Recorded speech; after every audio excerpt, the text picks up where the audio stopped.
When you're looking for something random to do, check out this channel.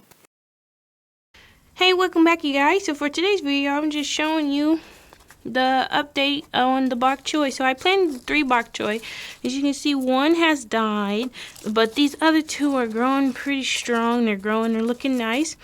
And they're both still planted in here, but the roots haven't started showing too badly, so I probably won't replant this yet.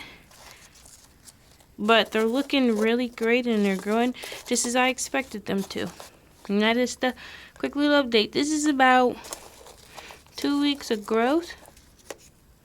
So it's good. All I have to do is keep them watered and everything else. Thank you for watching my video. Tune in for the next one.